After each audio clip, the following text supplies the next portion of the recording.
Aaron here from Honda Pilot Overland. Today we're going to go over part 2 of my air intake mod.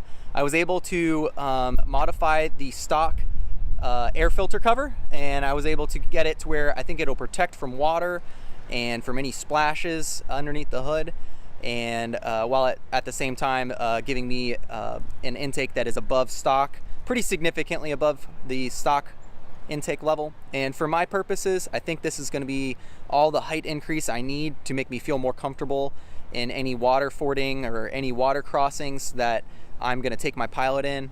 I'm not looking to, flood it and sink it. It's definitely not a boat, but with this mod, I think I'm going to feel a lot more comfortable when I'm going through some of the 10, 12, 16-inch water holes. So let me show you what I've done.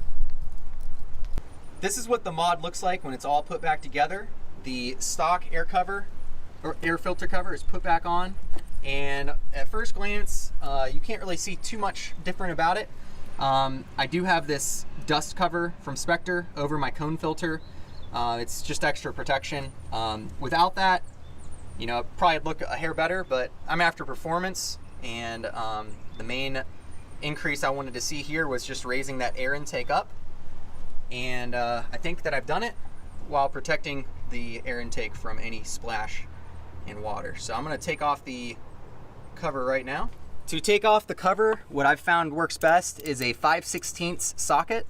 I don't know why none of my metric sockets fit on this, the bolts for this, but they don't. And then a 6-inch extension here.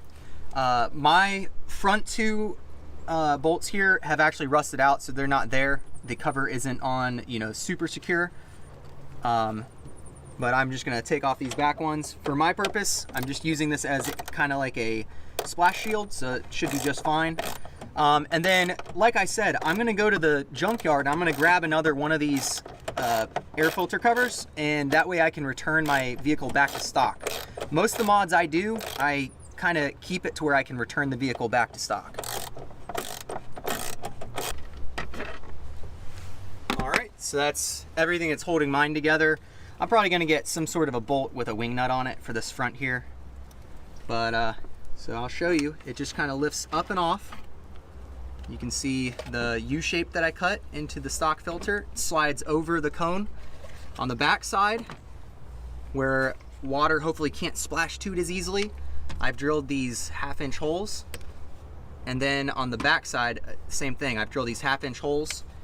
I'm hoping, the idea here is that I'm protecting the filter from the top and a good bit from the side. So if there was some sort of massive surge of water that came up and into here, a good portion of the cone filter would be protected. And maybe, hopefully with how I have this designed, the air ram that's happening at the front, hopefully is still pushing some fresh air to this area where the cone filter is pulling air. But so far, it sounds a little meatier when I accelerate, and I haven't noticed any, serious ramifications. I would say it revs a little easier, gets, higher in RPMs, a little faster when I put the pedal down. But other than that, I haven't noticed any negative consequences yet. If you watch my previous video and you buy the exact same cone filter that I did, I actually used this portion right here as an adapter to adapt from this size down to the 3-inch Spectre filter that I got. I'm gonna put this case back on here, so you just kind of pull that part forward a bit and push it down. Slides right back on. Take your socket here, get it started. On my last off-road adventure, I drove through some puddles. They weren't quite as deep as some of the ones I've been on before, but when I checked the cone filter when it wasn't protected, just with this mesh cover here, it did a pretty good job. It didn't have any splashes on it. So, like I said, I think this is a pretty safe side of the car. So here you can see the stock air intake. You can clearly see that it's gotten mud in it before. That's pretty funny. And of course, modified air intake is right here. So that's kind of cool. You can kind of see it's definitely not 12 inches higher. I'd say it's, I don't know, 6 or 7 inches higher, but the main thing is it's better shielded and it's less likely to take a catastrophic amount of water onto it. So I think my design here does a couple of good things. I think that I get a little bit of that fresh air from that scoop at the front that the stock air intake traditionally takes advantage of while you're driving on the interstate. I think that if that stock air intake scoop gets covered in water, that this setup right here, will draw air from the top here and will protect from splashes.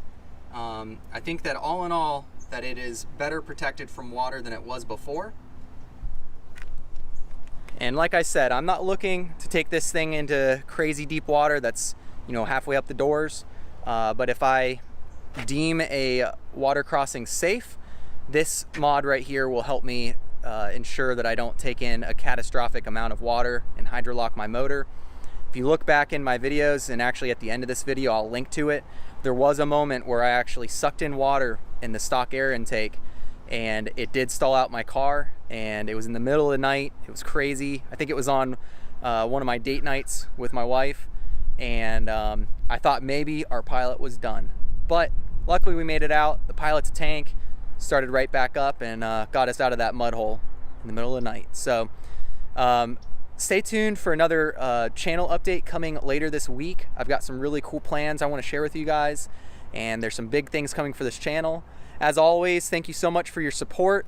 If you want to support us even further, consider subscribing to our Patreon, linked below. And at the very least, any kind of like or comment. I love hearing your guys' stories and opinions about my Pilot.